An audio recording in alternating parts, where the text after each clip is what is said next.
te du mujj fenn ay étudiants di ci nekk ay victimes dinañ ci jël ay exemples yeneen ci semaine yi di ñëw parce que bari na yu mel noonu man am na yu ma ci xam yu implanté. dinañ si dellu si waat xam naa ultérieurement avec Mamadou Fofana pour plus d'investigation Aliou Mbaye nañ dem. voilà yéenekaay groupe des médias gannaaw ba ñu tolloo ci waxtu wi nag dañ leen di jox li yéenekaay yi xëy fësal tribune yéenekaay dafa dikk ci opposition bi ak président Macky Sall noonee la ko tuddee ne nag faw ñu dem ci confrontation ndax jamono ji loolu moom mooy xeeñ confrontation bu nga xam ne mi ngi dox si diggante président Macky Sall ak nag opposition bi ndax nag fu mu nekk moo xam ci opposition bi ci maanaam Yewwi Askan Wi ak nag nguur gi maanaam président Macky Sall fi mu nekk ni waa Benno Bokk Yaakaar ku si nekk mi ngi yëkkati sa kàddu di fëgg sa dënn nekk du may sa morom dara loolu nag ñu gis ne kon jamono ji fii réew mi jëm de sagar mu ngay xeeñ te bu ñu ko seetaanee bés bu fi tàkkee manees nañu wax ne kenn du si mucc kon nag nañ si bàyyi xel bu baax yéenekaay bi foofu la génne Alioune Tinde nag balaa sagar di fi balaa comme te sagar a ngi xeeñ balaa mu fiy tàkk nag nañ ci xëpp ndox Alioune Tinde yor na ndoxam di ko ca xëpp ni nag fu mu nekk nii ngalawaay mboolem activité politique nañ ko teg ci suuf moo xam ci opposition bi moo xam ci pouvoir kon nag activité politique yi nañ ko teg ci suuf ngir ak daal di am ci réew mi ndax lii di xeeñ ni kat neexul benn yoon Cheikh Abdou Bara Dolly xam ngeen ne kon député ba mi ngi ci kaso bi ndax kàddu yamu yëkkati woon teg ko ci kaw président Macky Sall ñenn ñu nag Amath Suzanne Camara mi nga xam ne moo doon wax ne Ousmane Sonko dañu ko war a rey moom it nag ñu ngi xaar ñu dugal ko ci kaso bi yéenekaay bi dikk na ca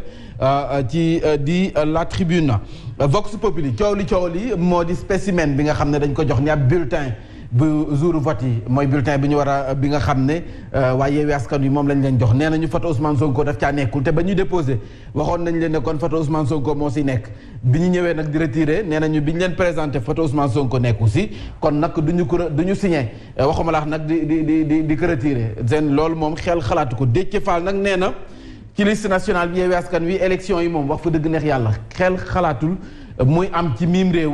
te Yewwi Askan Wi du si bokk seen liste nationale te seen manifestation yi nga xam ne dañu koy woote benn doxum ñaxtu sa Ziguinchor toogaanu ñaxtu fii ci diwaan Ndakaaru fukki fan ak juróom-ñaar ci weeru juin le 17 gannaaw suba lay doon nee nañu nag xel xalaatul ñu koy bàyyi moo xam autorisation day am wala amul dañu koy amal ñoom seen manifestation boobee Alioune Tine moom li ko yitteel jamono ji moo di nag ñi xam ne ñoo nekk ci opposition bi ngalawaay nañu xoolaat jamono ji seen ak doxalin yeewu fitna gi jaru ko fi nañu ko waxtaanee ndax nañu ko jëfee goo gis nañu ko waxtaanee moom moo sa mën a jiitu Yewwi Askan Wi nag dafa mel ni loolu dégg ko ndax nee nañu fi mu nekk nii jaay doole gi dafa dakk Yewwi Askan Wi se radicalise ndax nag nee nañ avec ou sans autorisation seen manifestation yooyee dañu koy amal dinañ dikkaat ci meurtre bi nga xam ne moom moo am sa kunun teewlu ngeen ko sànq suñu jotaay xibaar ak Cheikh Ahmed Tidiane Seck benn élève bu nekk ci CM2 moo jam paaka benn moromam bu nga xam ne dafay dawal saret foofee sa kunun mu doxee fa ñàkk bakkenam moom nag dawoon na sax waaye mujj nañu ko tegaat loxo moom xale boobee nekk si CM2 Sud Quotidien ne bras de fer la moo am ci diggante pouvoir bi ak nag opposition bi Yewwi Askan Wi manifestation la ñu woote le 17 juin gouverneur nag génn na bataaxal ne nag benn manifestation buy nirox propagande kenn du ko bàyyi mu am ñëpp njort nañu kon manifestation bu Yewwi Askan Wi kenn du ko autorisé looloo tax waaye Yewwi Askan Wi takku taxaw nee nañu ñaanuñu yalwaanuñu màjjaaluñu ñoom seen droit la ñu amal manifestation dugal nañ seen déclaration dañu koy amal donc nag fi mu nekk nii lii di xeeñ manifestation ne bu doon gaz bi tuuru na booy kosati muy tàkk yéenekaay bi di Sud Quotidien kon foofu la génne ñu ñëw ci Benno Bokk Yaakaar ñoom nee nañu nag dëkk doo dafay koy tas te ki lay dëkk di mat fay woo dina si baax yéen a saay nga siiñ moo xam ne am ngay bëñ waa Benno nee nañu fu mu nekk nii dañuy jàkkaarloo waa Yewwi Askan Wi duñ leen may dara lu ñu woote rek ñoom dinañ leen ca wuyu yéenekaay boobu foofu la génne réew mi quotidien def ñaari photo yi Ajaratu Mimi Touré moom taxaw na waaye it sa pegg ba jàkkaarloo Ousmane Sonko rassemblement 17 juin la ñuy waxtaanee Yewwi se radicalise Benno Bokk Yaakaar nee nañ bu fekkee yéen waaye Yewwi yéen a mën a woote seen manifestation te ñu war leen ko tere bee boo ngeen xam ne boo leen wàccee si terrain bi di ngeen fi fekk Benno Bokk Yaakaar bulletin bi nga xam ne moo waral coow li participation Yewwi Askan Wi ci législative yi waaye Yewwi Askan Wi neen du ñu signé ndax nag photo Ousmane Sonko nekk si waa Benno nag nee nañu fu mu nekk ni waa Yewwi Askan Wi manipulation bu ñu nekk ci bopp askan wi faw askan wi xippi seen i gët te xam ni yaa Yewwi ñoo def seen i erreur bopp ñoo yàqal seen bopp seen liste ba pare nag bëgg ko giiñ pouvoir te nag wax fa dëgg neex yàlla ba ñu fa ñuy defaree seen liste waa Benno Bokk Yaakaar nekk ñu fa woon kon nag bu ñu manipuler askan wi Alioune Tine ne fu mu nekk nii nag fu mu nekk ngalawaay nañu sotti ndox ci réew bi nañu fi sotti ndox mu sedd nañu jënd glace ndax nag fitna gi nga xam ne mooy xeeñ bés bu fi jógee dinañ tal leneen te nag kenn du si mucc. L'Observateur nee na législative yi 31 juillet Yewwi Askan Wi ak direction générale des élections diggante ba neexul bu doon sëy ñu ne tas na wala nag fu mu nekk nii fay nañu ba ku nekk dem na sa côté. Participation bi nag bu coalition Yewwi Askan Wi nee nañu xel xalaatul mu bañ am ñoom waa Yewwi plainte bu Déthié Fall ak nag leeral yu Djibril Gningue directeur de l'unité d'assistance électorale bu GRADEC. L'info ñëw ci Yewwi Askan Wi bi nga xam ne neen dañuy forcer barrage de ci l'info nee nañu Yewwi Askan Wi fu mu nekk nii day forcer barrage ñoom nee dañuy forcer barrage fu mu nekk nii ndax nag am nee nañ autorisation bu ñu autorisé wul manifestation ñoom nee nañ dañuy manifester par force. barrage moo ko ajiwul nañ leen bàyyi ñu doxal rek. voilà ñoom nee nañ fu mu nekk ñu ngi forcer barrage ñoom waa Yewwi yéenekaay bi foofu la génnee. Libération ñëw ci meurtre bi ma doon wax sànq du ñàkk El Hadj dina ci ñëw tout à l'heure ci tës sa kunun ngalam xale bi CM2 la nekk jàmm moroomam bi nga xam ne charrette la yoroon foofee sa kunun ngalam ba mu doxe fa ñàkk bakkenam.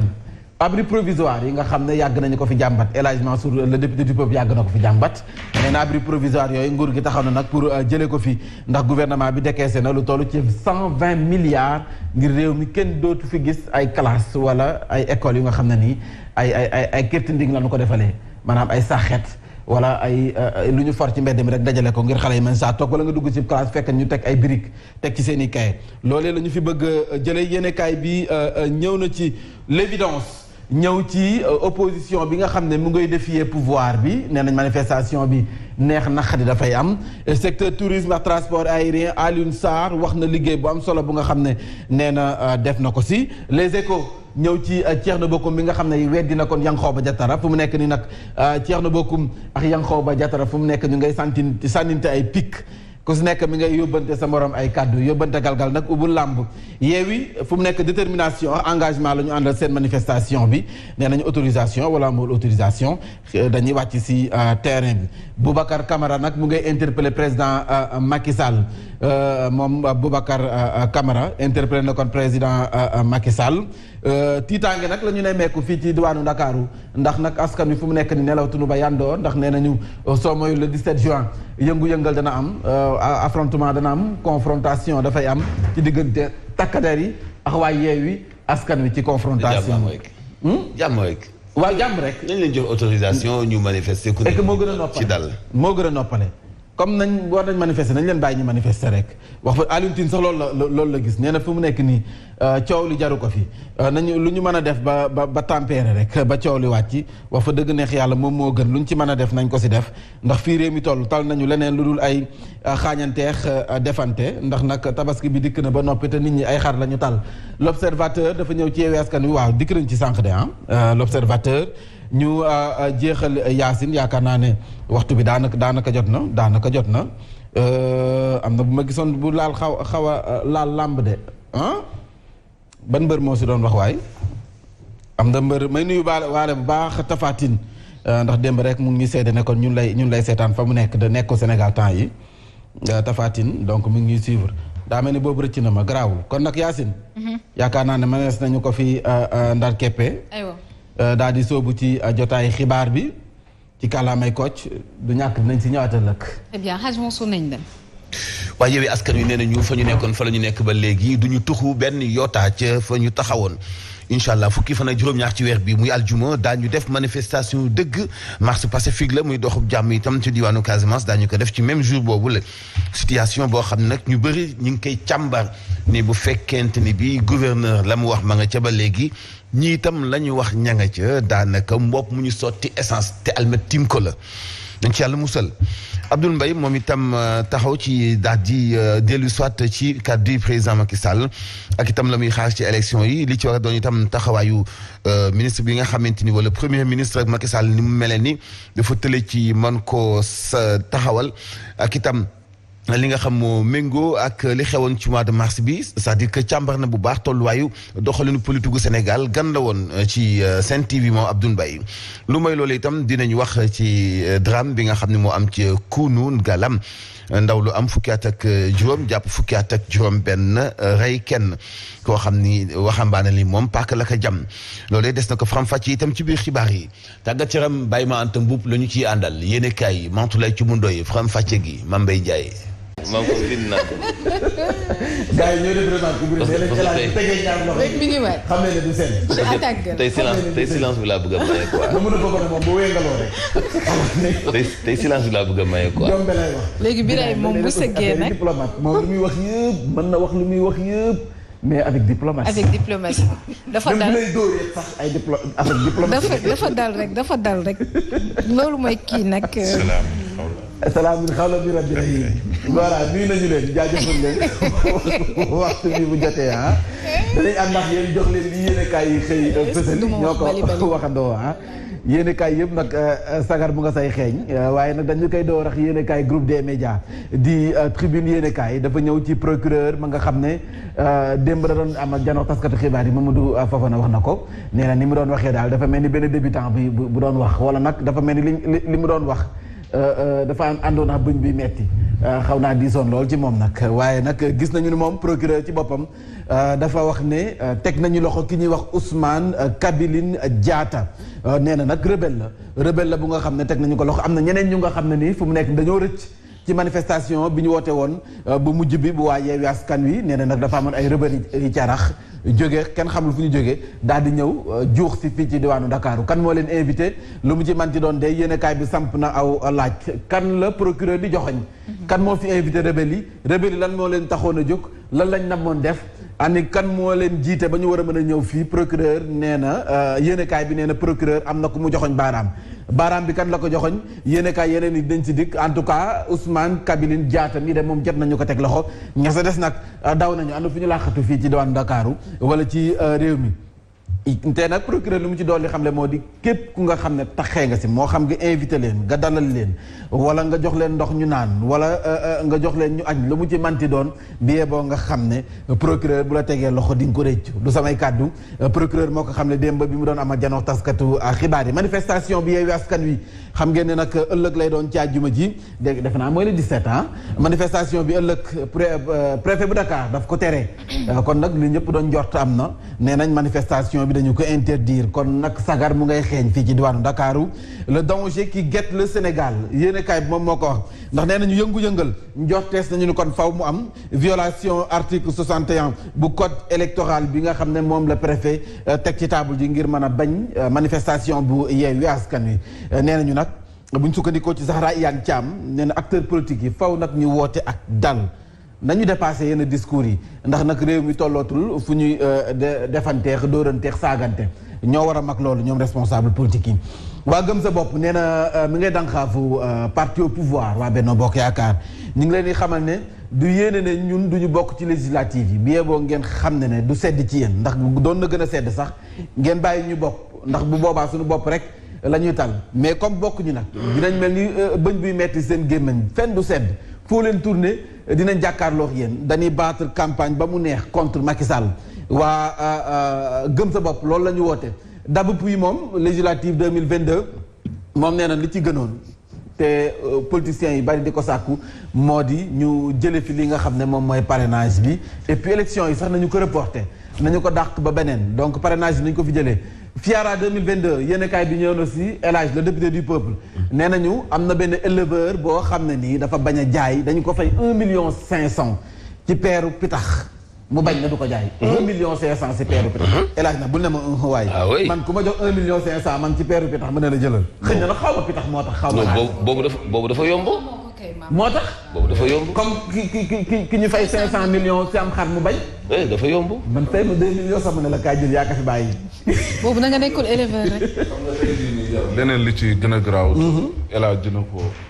dina ko dëggal mu di ne li ngay nekk ak mala yooyu lu ci ëpp sympathie bi après day dem da ngeen di bëggante affection mi ngi noonu nag doo ci bëgg dara bilaa xar sax di nga ko yar doo ko bëgg a rey da ngay préféré jaay ko ma nga noonu bilaay wallaay non sax beneen système la quoi ci wàllu njëg gi am ci élevage bi proposé la benn peeru ganaar boo xam ne da nga ciy laaj 300 000 wala 1 million loolu la leen la faaw ne ci biir pour comprendre. am na ci ay pitax yu alde nag pitax yoo xam ne dañoo alde. pitax naturellement moom pitax yu mel ni Mamadou Fofana. non pitax naturellement noonu la mel moom. direct news procureur dafa ñëw nag dafa mel ni yéenekaay bu D-Média dafa wax kan la procureur di joxoñ direct news ne ko jarul wiiri wiiri est-ce que de Ousmane Sonko lay joxoñ nee na ubbi na nag information judiciaire moom procureur te képp nga xam ne da nga taxe ci mbir mi nga doon def mbirum complot jàppal ne kon du ñu bàyyi mu sedd rebelle bii di Ousmane Kabiline Diatta moom noonu la ko tuddee mi ngi nekk sous mandat de dépôt kon nag téye nañu ko pour le moment opération bi nag amal nañu ko ngir mën a teg loxo yeneen rebelle yi nga xam ne ñoom ñoo daw Yewwi Askan Wi ne fu mu nekk nii nag Khalifa Sall nee na neex naxadi suba seen doxum ñaxtu dañu koy amal gisuñu lu koy teree am donc ñu gis ne it wàllum risque incendie ci campus sociaux yi bi appelé ne Maguette Sène bu COUD 100 agents yi bu COUD yóbbu na leen ci école du secours kon nag taxaw na leen ngir gën leen a ñaax ñu mën a tàggat leen certainement ci lu ñu mën a mucc ci lakk yi ñuy faral di nemmeeku ci yenn bërëb yi L'As quotidien dafa ñëw ci discours bu procureur tey daal procureur moom moo ayee dina mel ni bas de bu ba mu ayee woon tey nag moom moo ayee procureur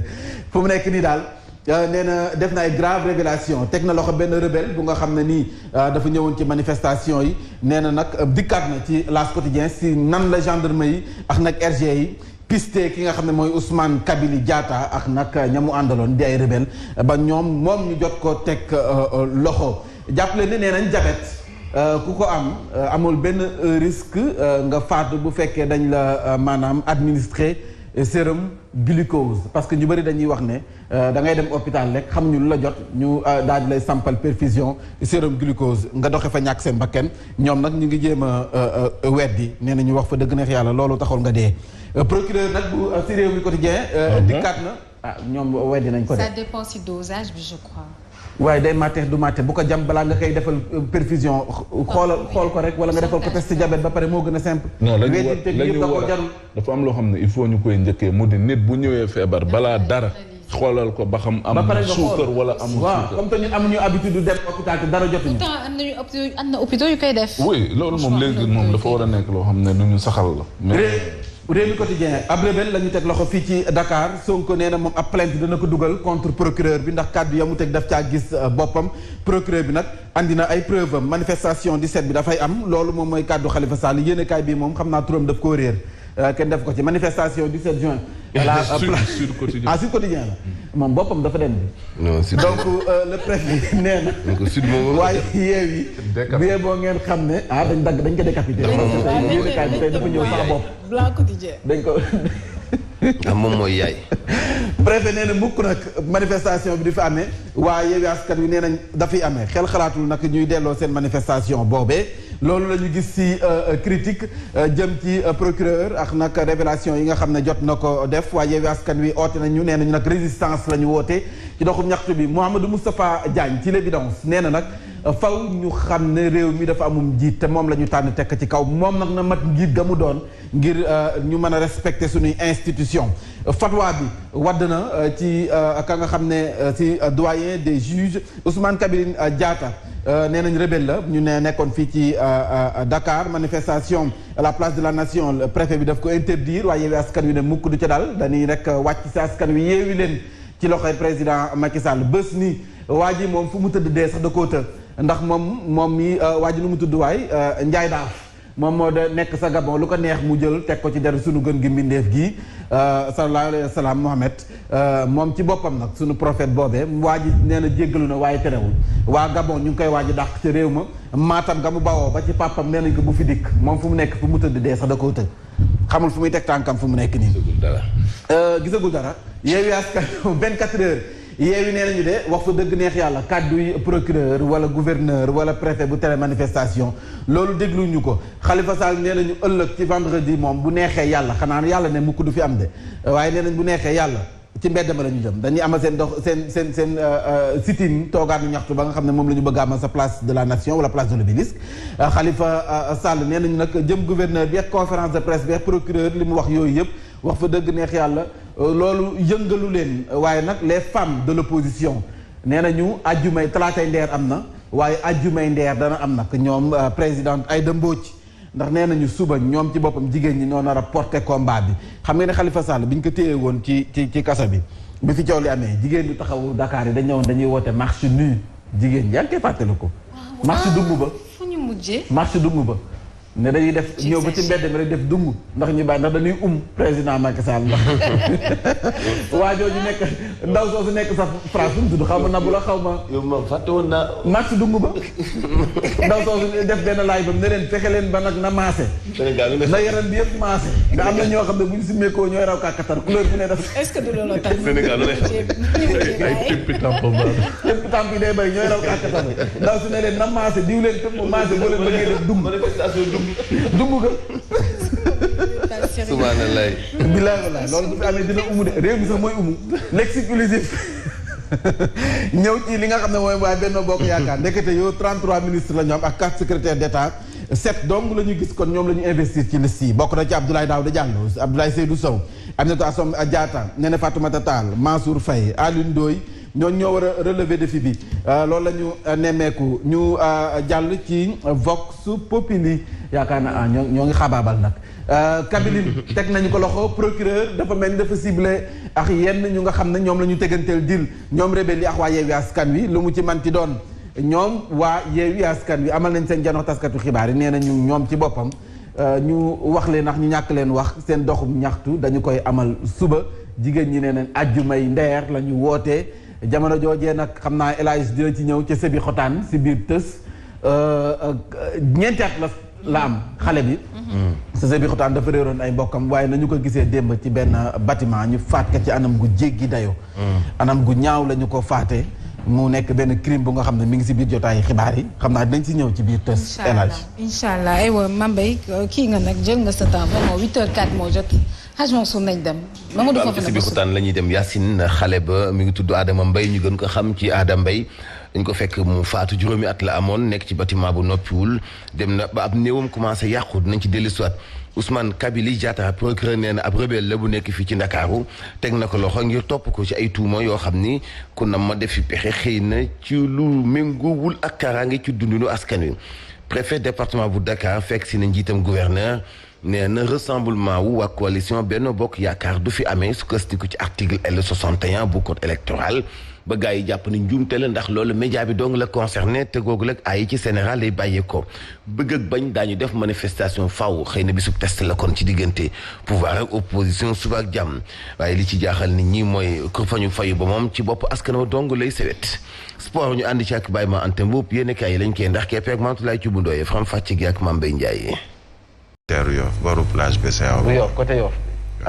Mohamed ñu koy nuyu ay te ñu fës kee ne doo li yéene kaay xëy fësal yéene kaay groupe des médias Tribune dafa ñëw ci protocole bu CEDEAO yaa ngi koy wax sànq président Macky Sall nee na du ko signé du ko siife ndax nag troisième mandat la ñuy contre troisième mandat dañuy bañ troisième mandat ci yenn réew yi moom nag protocole bu CEDEAO loolee la samp moom mu ne du ko signé loolee nag mënees nañu wax ne jur na ay doute bu sukkandikoo ci yéene kaay bi Mohamedou Bazoum bu Niger moom nag yëkkati na kàddoom nee na ñoom ci boppam dañu nanguwul troisième mandat dañu ko war a mën a teggi ci réewu Afrique yi ndax nag réew yu bari bu yëngoo troisième mandat moo ko yëngal moom Mohamed Bazoum noonu la gisee ñu ñëw ba tey ci yéenekaay bi nee nañu nag tey jii xam ngeen ne Yewwi Askan Wi dañu amal seen manifestation dañ leen ko tere ñu ne dañu koy amal fu mu nekk ni nag place de la nation mënees nañu wax ne wala sax fii ci diwaanu Dakar foofu dem takk der yaa ngi taxaw ngir nag ñoom ñoo war a mën a wottu kaaraange ña nga xam ne bokkuñu ci manifestation bi war a dem marché ñii war a dem jàngi l'école ñii war a dem liggéeyi ñii war a dem faju ji donc kaaraange googu ñoom ñoo ko yor risque de confrontation bi nag ñàkkul ndax sagar mu ngay xeeñ société civile bi ñoom nag dajale nañu ngir nag waxtaan ci seen biir nee nañu solution mën naa am nañu ko waxtaanee ndax nañu ko jëfee goo gis nañu ko waxtaanee moom moo sa jiitu nañu toog ñoom noppi nañu ngir sol seen dàll dem gisi ji politique yi gisi ji nguur gi donte mënuñu wax opposition bi bul manifester renoncer ci say activité waaye mën nañ waxtaan ba nga xam ne ay manifestation pacifique lay doon ñu bàyyi la nga dem taxaw ñaxtu la ngay ñaxtu ba noppi delluwaat bal du tàkk sagar du xeeñ te géej gi du déborder Africa ñoom nag nee nañu wax fa dëgg neex yàlla soxlootuñu fii réew mi toll ay xale yu ndaw yi ñàkk seen bakken te dara war lu ko lu di ay manifestation politique xale yu ndaw yi ñàkk seen bakken sacrifice boobee jaratuñu ko waaye it bu ñu tabaxee ba toll fii ñu toll ñuy gis ne réew mi ngi commencé soppi xar kanam di xeeñ développement tuuti ñu amal ay manifestation yàqaat lépp loolu nag tollootuñu ko war nañ mën a dépasser loolu la Legs Africa ñoom ñoo gis loolu Birahim Seck moom dafa jàpp ne magistrat union des magistrats du Sénégal war nañ wax ci mbir mi nag seen pataaral gi jaaxal na ku ne loolu nag dikkaat nañu si ñu jàll ci le vrai journal moom dafa andi kanam Ousmane Sonko Mahamad Diallo ak Amdi Diouf ñetti doomi pendanaar yi la xëy fësal ci yéenekaay bi dikkaat na ci rassemblement bi nga xam ne nee nañu coalition Yewwi Wallu dañ koy woote tey jii L'As Quotidien dafa ñëw ci doxub ñaxtu bi nee na nag Dakar retient son souffle fu mu nekk nii Dakar ñu su bëri dañoo tiit démb ñu su bëri bu ñu nelawee yandooru ñu it ndax nag dañoo gis ne sagar bi ngi xeeñ te loolu mën naa ñàkk réew mi benn bopp la kenn mënu koo xar ñaar tension préélectorale fukk ak ñett ci ay organisation di ay ONG organisation yu société civile bi ñoom nag fu mu nekk nii ñu ngi dox tànk jàmm ñu ngi def médiation ñoom Moundiaye Cissé ñoom Birahim Seck Babacar Ba ñoom ñi ngi def seen médiation ñi ngi gis ñu ngi gis ñu war a waxtaanal yépp ñi ngi dem toog ak ñoom waxtaan ak ñoom ndax nee nañu kat fii ñu toll nii élection législative fii ñu jëm élection mën naa am te nag ku bëgg a manifester nga manifester ku bëgg a fësal sa naqar nga fësal sa naqar waaye nañ ko def ci ak tekk ak teey ak dal loolu nag yéenekaay bi dikk na ci kàddu ya nga xam ne Moundiaye Cissé yëkkati ne ko bés yéenekaay foofu la ko feeloo nee na manif bi nag wax fa dëgg neex yàlla tey gis àjjuma ji dañuy njort la amoon mars mu xewaat ci juin yàlla bu ñu fa yegg waaw la amoon mars fukk ak ñeent ci ay doomu aadama yu ci faatu te ba léegi seen i mbokk ñoom ñooy ñàkk loolu yàlla buñ ci yegg yàlla buñ ci yegg en tout cas ñi ku nekk nag mi ngi woote jàmm société civile bi këri diine yi ku si nekk mi ngi woote jàmm ngir ak dal daa dem CEDEAO bi nga xam ne dafa bëgg a limiter mandat yi ci njiitu réew yi ñoom nag ne Cheikh Tidiane Dièye mi ngi ñaawlu président Macky Sall le fait que mu ne du ko signé li nga xam ne moom mooy ñetteelu mandat bi ñu jàll ci le quotidien rassemblement en dépit de l'interdiction marche haute pour Yewwi Askan Wi nee nañu nag seen doxum ñaxtu bi daal tey dañu koy amal donte dañ leen ko tere société civile bi nag nee na leen ngalawaay nañu xool bu baax lu ñuy def muy nguur gi di politiciens yi di opposition bi moo xam waa Yewwi nañu xool bu baax lu ñuy def ndax nag réew mi fi ñu toll nii yitte woon nañu leneen lu dul maanaam ay taal ak faatu ko bakken te loolu mën naa ñàkk nag wax fa dëgg neex yàlla l'observateur Dakar sous la menace flou furieux ñoom nag nee nañu fu mu nekk nii jàkkaarloo la diggante président Macky Sall ak opposition bi mu mel ni kon mars 2021 dafa xewoon ñu bëri ñu ngay njort ne mën na ñëwaat ñu ngi ñaan yàlla mu bañ faa yegg ndax na wax fa dëgg neex yàlla ñu ni neen la bennoo mu ngi koy ñaawlu waa CUDIS di kuréel gi ëmb ko ñi di yëngu ci diine ji ñoom it ñu ngay woote ak dal ñu ngi woote ak dal donc dal googee daal nañ leen si wuyu si yéenekaay bi Source A gis ngeen ni mu titré moom wax fa dëgg neex yàlla titre bi tey xaw na doy waar lool Vox Populi vendredi de peur à Dakar ak Ziguinchor ndax nag bu ñu fàtte ne waa Yewwi dañu woote Dakar sit-in woote Ziguinchor marche ñaari dañu ko nag tere ñee nañu nag ñaari gox yooyee wax fa dëgg neex yàlla fu mu nekk dafay xeeñ neexul benn yoon le Sénégal refuse de signer le protocole sur la limitation des mandats kon nag CEDEAO dafa teg ab protocole ñu ne réewu Afrique yi njiiti réew yi nañu nangu signer ñu ne troisième mandat dootul amati en tout cas Sénégal nangu ko signer lu tax nag peut-être sëb la ko bëgg na mu nga ca biir le témoin nee nañu nag face à face bi confrontation bi dana am tey ji diggante Ziguinchor ak Dakar ci Yewwi Askan Wi loolu nag foofu la génne moom le témoin Walf Quotidien également daf ko cee feelu nee nañu nag fu mu nekk nii daal lii di xeeñ Dakar neexul donc nañu def seen kéem kattan ku ci man dara daal na ci wax ngir nag lépp daal di mujj ci ak jàmm nañu génn ci impasse bii loolu la enquête wax fii ñuy jëm nii ak dëj dëpp goo xam ne ni ñu ñoo ci yàqu la rek ñun sénégalais yi donc ñu ni neen la fii wax fa dëgg neex yàlla bu ñu doon jaay Sénégal ku si nekk dafay jël sa part donc ñu ni neen la bu ñu nangu ku ñu yàqal manifestation bu Yewwi ak affrontement bi nga xam ne mu nga cay xeeñ wooteeg jàmm gi nga xam ne société civile bi mu ngi koy wootee nee nañu faw ñu génne ci impasse bi société civile bi ñoom loolu la ñu woote dañu bëgg ñu génne ci impasse bi ndax fii ñu toll nii waxuma la impasse waaye yéeme na lool ci Sénégal ñu jàll ci 24 heures y a-t-il quelqu'un pour baisser la température ci élection législative yi ndax nag fi mu nekk nii neer yëpp dafa tendu lu ndaw rek mënees nañu wax ne bu ñuy koseti mu daal di exploser looloo tax nag yéenekaay bi samp na laaj ndax am na kenn ku nga xam ne war naa mën a wàññi coow li suy ndox mu sedd ci réew mi en tout cas waa CUDIS ñoom yor nañu seen ndox ñu ngi suy ndax def nañu protocole bu nga xam ne non violence lañ ci woote politiciens yi joxoon nañ leen ko nee nañu nag protocole mi ngi existé ba léegi waa CUDIS kon donc ñoom ñoo ngi woote ak jàmm fii ci réew mi société civile bi feelu nañ leen ca wet ga nee nañu lu dul jàmm ko gën te nag comme te Sénégal sunu gaal la dañuy joow rek ànd demandoo wala ñu suuxandoo te suux nag ñaan ñu ko yàlla donc li ci des kay mooy ñu waxtaanee ko suñu biir ndax lépp lu ñu manti jafe-jafe bu manti am bu ñu toogee waxtaan trouver solution ndax ñàkk toog réeroo amul ñàkk waxtaan rek moo am donc nañu ko waxtaanee ngir nag mën a trouver solution ci jafe-jafe yi nga xam ne peut-être moom moo waral coow li Libération ñëw na ci révélation bu nga xam ne mooy xale bi ñu doon jàllale tës démb ci Sébi Xotaan fait divers boobee nga xam ne anam gi ñu reyee xale bu ndaw bi nga xam ne juróomi at la am ngànnaay li fu ñu ko fekk ci tabax ba anam gi ñu waxee ne kon moom la ko faate ki nga xam ne soxna si nga xam ne moom la ñu téye pour le moment yére bi nga xam ne daf koo fóot ba ñu njortee ne kon def na njombe li ba pare mu dem di jéem a fóot yére yi en tout cas caméra de surveillance bi wane na ko bu muy ànd ak xale bi di dem loolu yëpp gis nañ ko section de recherche bu Colobane nag fu mu nekk nii nee nañu ñoom ñoo jël dossier bi daal di koy téye faatu bakken gu sakkan gi ci réew mi tamit wax fa dëgg neex yàlla war nañ ci bàyyi xel bu baax moom lu Fofana dafa mel ni xale maa gën a de ah Fofana xale maa gën a de bokkan la xale Abiba ma ne xale maa gën a de nee na moom papam mooy idolam Abiba waykat Abiba mooy Jóob Isaac waaw moom waykat la donc daa mel ni papam nee na papam mooy idolam moom moo koy inspiré ñu jàll ci critique une élage waaw doomu Jóob Isaac bi la alors critique wax fa dëgg dafa ñëw ci place de l'Obélisque ñu gën koo xam place de la nation fu mu nekk nii fo boo fa demee rek gis nañ takk der ni ñu fa taxawee Alla Dieng bu inaa quoi yeesal nee nañ nag fi mu nekk nii wax fa dëgg ne faw politiciens yi xam ne réew mi moomuñu ko politiciens yi ñoom moomuñu réew mi donc nañ bàyyi ñi nga xam ne ñoo am seen i activité ñoom inaa quoi yeesal wàllum commerce la jënd meex njaay mi ñi bëgg ubbi seen i boutique ñu ubbi seen i boutique ñi nga xam ne ñoo yor ay magasin fu mu nekk dañuy ragal a ubbi parce que am na si ñoo xam ne ci profito jël seen ravitaay 2 mois 3 mois daal di koy nëbb seen kër donc waa Alla Dieng moom bii naa quoi yeesal Obélisque est-ce que duñu fa tabax ab immeuble ab tour moo war nañ ko tabax sax léegi comme ñu defal kii ñu wut benn bayal bu sori daf ko benn kii culturel comme grand terre mën nañ dem ba àllum kaañ gis fa benn espace bu mag ku bëgg a manifester nga dem manifester foofu àllu kaañ waaw après nga manifester